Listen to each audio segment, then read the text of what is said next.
Innal hamdalillah nahmaduhu wa nasta'inuhu wa nastaghfiruh wa na'udzu billahi min shururi anfusina wa min sayyiati a'malina.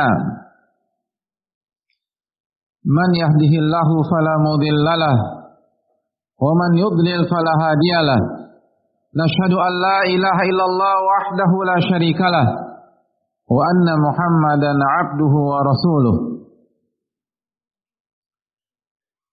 Ma'asyiral muslimin, sidang Jumat yang semoga Allah muliakan dan Allah rahmati.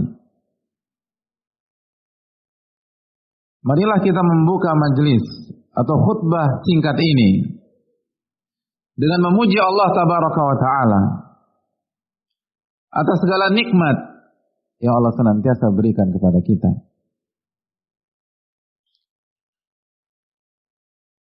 Segala karunia yang Allah limpahkan kepada kita. Wa in ta'uddu ni'matallahi la tuhsuha. Dan jika kalian ingin menghitung-hitung nikmat yang Allah berikan kepada kalian, maka kalian tidak akan mampu bisa menghitungnya. Dan di antara nikmat terbesar adalah nikmat hidayah. Bahkan itulah nikmat terbesar. Dan di antara hidayah adalah kekuatan yang kita rasakan pada siang hari ini, sehingga kita bisa melangkahkan kaki kita. Kita datangi salah satu rumah-rumah Allah dalam rangka menyambut seruan Allah tabaraka wa ta'ala, mengamalkan firman Allah subhanahu wa ta'ala ketika Allah berfirman, ya ayyuhalladzina amanu, wahai orang-orang yang beriman, idza nudiya lis-salati min yaumil jumu'ati fas'au ila dzikrillah wa dzarul bai'.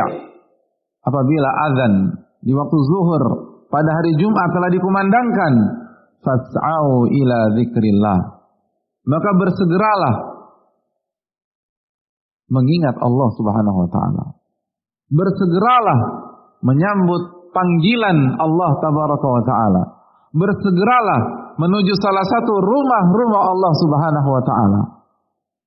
Wadharul bai', dan tinggalkanlah jual beli kalian. Tinggalkanlah urusan dunia kalian yang diwakilkan dengan transaksi jual beli di dalam ayat ini. Tinggalkanlah meeting-meeting kalian. Tinggalkanlah pertemuan-pertemuan duniawi kalian. Tinggalkanlah urusan-urusan kalian.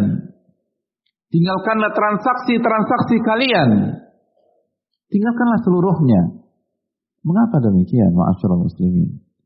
Kenapa kita diperintahkan untuk meninggalkan aktivitas yang sedang kita selenggarakan atau laksanakan pada saat itu?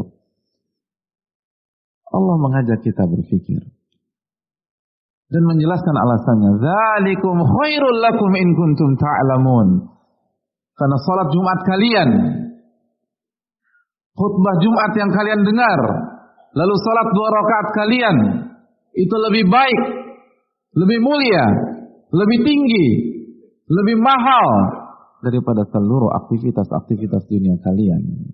Jika kalian mengetahuinya, jika kalian mengerti, jika kalian paham apa yang Allah persiapkan untuk kita, jika kita mau mengistirahatkan sejenak aktivitas tersebut dan menyambut seruan Allah tabaraka wa ta'ala. Namun hadirin Allah muliakan, yang disayangkan, walakinna aktsaran nasi la ya'lamun, tapi banyak manusia tidak mengetahui, sehingga mereka dengan mudah mengacuhkan seruan dan panggilan azan pada hari Jumat. Oleh karena itu, kita yang diberikan taufik oleh Allah subhanahu wa ta'ala untuk bukan hanya mendengar dengan telinga kita, tapi mendengar dengan hati kita, sehingga kaki ini melangkah. Lalu kita tinggalkan itu semua, lalu duduk bersimpuh, lalu mengerjakan salat 2 rakaat. Maka ini adalah karunia yang lebih baik daripada dunia dan seisinya. itu lebih baik daripada seluruh urusan duniawi kalian. Jika kalian mengerti dan paham apa ganjaran yang Allah berikan kepada kalian. Oleh karena itu bersyukurlah kepada Allah. Pujilah Allah tabaraka wa ta'ala yang telah memberikan taufik kepada kita, hidayah kepada kita, petunjuk kepada kita, dan kekuatan kepada kita. Karena ini bukan tentang kesehatan fisik. Di luar sana ada banyak orang yang sehat, tapi tidak bisa melangkahkan kakinya ke masjid untuk mengikuti salat Jumat. Karena ini masalah hidayah. Ini dipilih oleh Rabbul Alamin. Oleh karena itu, bersyukurlah ketika Allah memberikan hidayahnya kepada diri yang lemah ini, yang banyak khilaf ini, dan banyak dosa ini. Dan beristighfarlah kepada Allah Tabaraka wa Ta'ala. Ma'asyiral muslimin yang Allah muliakan. Sebagaimana salawat beriring salam, semoga senantiasa tercurah kepada Rasulullah Sallallahu Alaihi Wasallam beserta para keluarga, para sahabat, dan orang-orang yang istiqomah berjalan di bawah naungan sunnah beliau sampai hari kiamat kelak. Ma'asyiral muslimin yang Allah muliakan. Dan marilah kita bertakwa kepada Allah. Ya ayyuhalladzina amanu, wahai orang-orang yang beriman, ittaqullaha haqqa tuqatih wa la tamutunna illa wa antum muslimun. Wahai orang-orang yang beriman, bertakwalah kepada Allah dengan sebenar-benarnya takwa. Bertakwalah kepada Allah dengan takwa yang sejati. An yuta' wa la yu'sa. Taatlah kepada Allah dan jangan maksiati Allah Subhanahu wa taala. An yuzkar wa la yunsa. Ingatlah kepada Allah dan jangan lupakan Allah Subhanahu wa taala. Wa an yushkar wa la yukfar. Dan bersyukurlah kepada Allah dan jangan kufuri nikmat Allah Subhanahu wa taala. Itulah arti atau itulah salah satu keterangan para ulama ketika para ulama mengatakan kepada kita, bertakwalah kepada Allah Subhanahu wa taala. Taat kepada Allah. Ingatlah kepada Allah dan bersyukurlah kepada Allah Subhanahu wa taala. Jangan bermaksiat kepada Allah. Jangan lupakan Allah. Kecuali kita lagi butuh saja baru kita ingat kepada Allah Subhanahu wa taala. Pantaskah? Hadirin, kita saja nggak suka dengan teman kita yang baru hubungi kita ketika dia lagi butuh dan lupa sama kita ketika dia sedang nyaman. Lalu pantaskah kita memperlakukan Rabb kita seperti itu? Kita hanya sujud ketika kita sedang sakit. Kita angkat tangan ketika kita sedang terlilit hutang. Kita minta kepada Allah ketika kita sedang nggak punya apa-apa. Tapi begitu Allah kasih nikmat kepada kita, Allah lancarkan bisnis kita, Allah kasih harta, Allah kasih proyek yang baik, Allah dilupakan. Allah dilupakan. Rabb yang kita mengemis kepadanya pada saat kita susah, ya Rabbi, atau Allahumma, Allahumma, kita lupakan dia Subhanahu wa ta'ala ketika kita merasa sudah bisa berdiri dengan kedua kaki kita sendiri. Dan itu ilusi. Karena manusia tidak mampu bisa berdiri dengan dirinya sendiri. Kecuali dengan taufik dan hidayah dari Allah Tabaraka wa ta'ala. Lalu bersyukurlah kepada Allah. Sekali lagi. Nikmat Allah sangat banyak. Bukankah oksigen yang kita hirup itu adalah nikmat Allah Subhanahu wa ta'ala. Jantung yang berdetak ini adalah nikmat dari Allah Subhanahu wa ta'ala. Tertawalah sesuka hati kita. Tapi begitu seseorang mendapatkan serangan jantung, bisakah dia tertawa, hadirin? Bisakah dia tetap mempertahankan egoismenya, arogansinya? Manusia pada saat itu pucat pasi. Lalu ia tunduk kepada Rabbul Alamin. Oleh karena itu, sebelum waktu itu terlambat, marilah kita bertakwa kepada Allah Subhanahu wa taala dengan sebenar-benar takwa. Wala tamutunna illa wa antum muslimun. Dan janganlah kalian wafat kecuali dalam kondisi beriman kepada Allah, kecuali dalam kondisi berislam kepada Allah, tunduk kepada Allah dan patuh kepada Allah Subhanahu wa taala. Ma'asyiral muslimin yang Allah muliakan. Takwa adalah wasiat yang harus senantiasa kita ingat. Wa dzakir fa inna dzikra tanfa'ul mu'minin. Berilah peringatan dan ulang-ulang nasihat. Karena peringatan yang diulang-ulang itu sangat bermanfaat bagi orang-orang yang beriman. Ma'asyiral muslimin yang Allah muliakan. Di saat kondisi seperti ini, maka takwalah solusinya. Di saat banyak masalah dalam hidup kita, maka takwalah solusinya. Di saat kita punya masalah rumah tangga, kita punya masalah dalam keluarga kita punya masalah dengan finansial kita, bahkan dalam skop makro, umat punya masalah besar pada hari ini. Maka solusinya adalah mari kita mulai dengan diri kita bertakwa kepada Allah Subhanahu wa taala. Karena Allah Subhanahu wa taala berfirman, "Ya ayyuhalladzina amanu." Wahai orang-orang beriman. Wahai orang-orang yang beriman. Ittaqullaha. Bertakwalah kepada Allah. Wa qulu qawlan sadida. Dan berbicaralah yang benar. Berbicaralah yang istiqamah. Bukan benar 1-2 hari. Bukan benar 1-2 pekan. Bukan benar 1-2 bulan. Tapi istiqomahlah dalam menata lisan. Dan apa yang kita ucapkan itu yang kita perjuangkan. Ketika kita mengatakan saya hamba Allah, buktikan bahwa kita hamba Allah. Kalau kita mengatakan saya muslim, maka buktikan bahwa kita muslim. Kalau kita mengatakan saya beriman, maka buktikan bahwa kita beriman. Ittaqullaha wa qulu qawlan sadida. Bertakwalah kepada Allah dan berbicaralah dengan benar. Berbicara dengan benar. Kita semua tidak mau mengatakan saya ini orang fasik. Tapi seringkali perbuatan kita mengapa lebih cenderung kepada sifat yang seperti itu. Kita ingin dianggap sebagai orang beriman, maka buktikanlah iman kita. Bertakwalah kepada Allah. Dan kalau bicara yang benar, apa yang terjadi hadirin?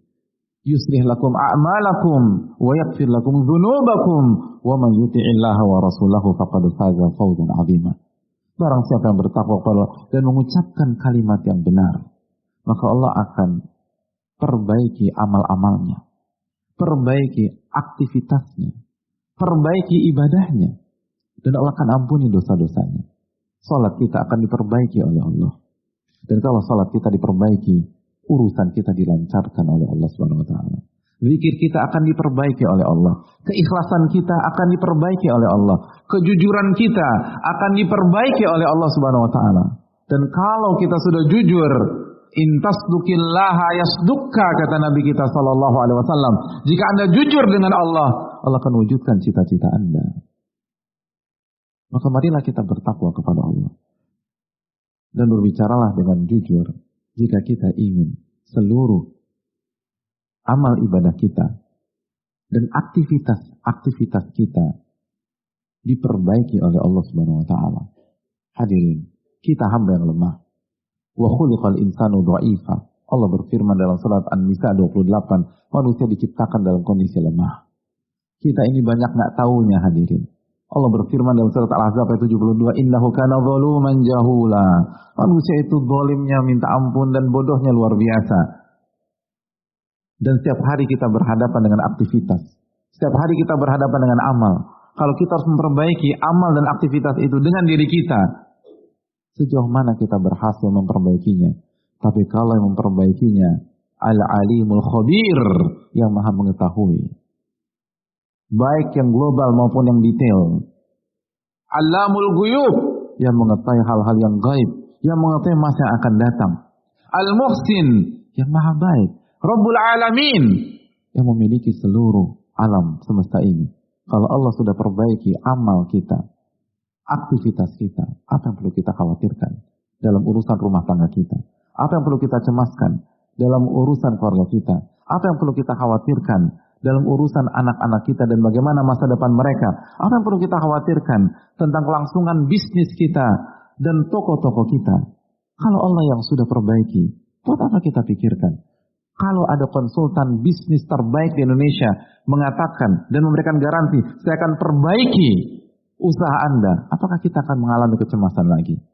Lalu bagaimana kalau Rabbul Alamin yang memberikan garansi, yuslih lakum a'malakum wa yaghfir lakum dzunubakum, Allah akan perbaiki itu semua. Allah akan perbaiki amal kalian, aktivitas kalian, dan Allah akan ampuni dosa-dosa kalian. Lalu apa yang perlu kita khawatirkan? Yang perlu kita lakukan adalah bertakwa kepada Allah. Dan konsisten dengan statement lisan kita tersebut. Perjuangkan ketika kita mengatakan kita ingin bertakwa dan kita ingin menjadi orang yang saleh. Ma'asyiral muslimin, ya Allah muliakan. Bertakwa adalah solusi. Allah Subhanahu wa taala berfirman dalam surat At-Talaq ayat 2 dan 3, "Wa man yattaqillah yaj'al lahu makhraja wa yarzuqhu min haitsu la yahtasib." Barang siapa yang bertakwa, Allah akan berikan solusi bagi dia dan Allah akan berikan rezeki dari arah yang tidak pernah ia duga-duga. Bukankah hidup kita adalah kumpulan dari masalah demi masalah? Selesai masalah yang satu, muncul masalah yang kedua. Bahkan seringkali masalah pertama, masalah kedua, masalah ketiga belum selesai, maka timbul masalah keempat, masalah kelima, masalah keenam. Rumah tangga adalah tempat masalah, keluarga adalah tempat masalah, pasar atau tempat kerja kita itu gudangnya masalah. Ketika kita keluar rumah, di situ ada masalah. Ketika kita masuk rumah, di situ ada masalah. Bukankah kita butuh bahwa masalah-masalah itu diurai, bukan oleh sembarang pihak, tapi diurai oleh yang maha mengetahui, yang maha baik, yang maha pengasih lagi maha penyayang. Kalau itu harapan kita, maka marilah kita bertakwa kepada Allah Subhanahu wa taala dengan sebenar-benarnya takwa, agar kita dimudahkan oleh Allah dan diberikan rezeki dari arah yang tidak ia duga-duga, yang membuat kita hancur seringkali, yang membuat kita kepikiran, yang membuat kita stres, yang membuat seseorang kena mental illness adalah ketika dia melupakan takwa, lalu dia beralih ke pemikirannya pribadi. Allah Subhanahu wa taala mengatakan, bertakwalah, maka Allah akan berikan jalan keluar dan rizki dari arah yang tidak Anda duga-duga, dari arah yang tidak Anda pikirkan sebelumnya. Oleh karena itu, kenapa kita overthinking? Kenapa kita banyak mikir dan lupa berzikir dan bertakwa kepada Allah? Sedangkan Allah yang jamin bahwa solusi, bahwa rizki itu justru dari arah yang tidak Anda pikirkan sama sekali. Bukankah ini sebuah harapan agar kita tidak terkena penyakit mental dan kita bisa hidup dengan tenang? Yang jadi masalah, takwa kita singkirkan, lalu mikir kita perbanyak sehingga overdosis. Mikir itu penting, hadirin. Allah Subhanahu wa taala memberikan pujian kepada orang-orang yang berpikir, tapi sebagaimana semua hal ada batasnya, mikir pun ada batasnya. Dan sudahkah kita mengandalkan ketakwaan kita dibanding pemikiran kita pribadi dan logika kita pribadi? Logika itu labil, hadirin. Logika kita jam 1 malam ketika belum tidur itu berbeda dengan logika kita jam 7 pagi setelah kita tidur 8 jam. Apakah kita andalkan sesuatu yang rentan ini atau kita andalkan kekuatan Rabbul Alamin? Ya Allah katakan, wallahu ghalibun ala amri. Allah yang menguasai segala sesuatu di dalam kehidupan.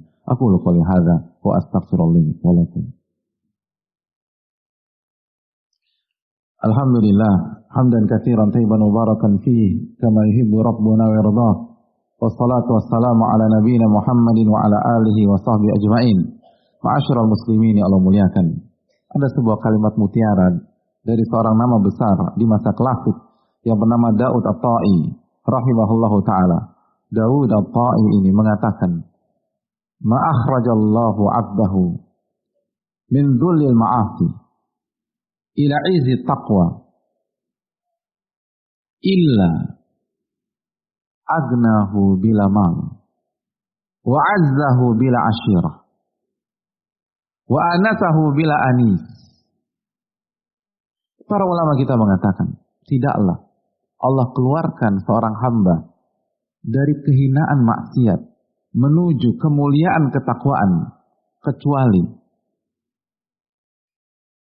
maksudnya hadirin, tidaklah orang berpindah dari kehidupan yang penuh dengan maksiat menjadi kehidupan yang penuh dengan ketakwaan. Dia mulai sholat, dia mulai berzikir, dia mulai jalankan perintah, dia mulai menjauhi larangan-larangan Allah Subhanahu wa taala, kecuali ada perubahan di dalam hidupnya.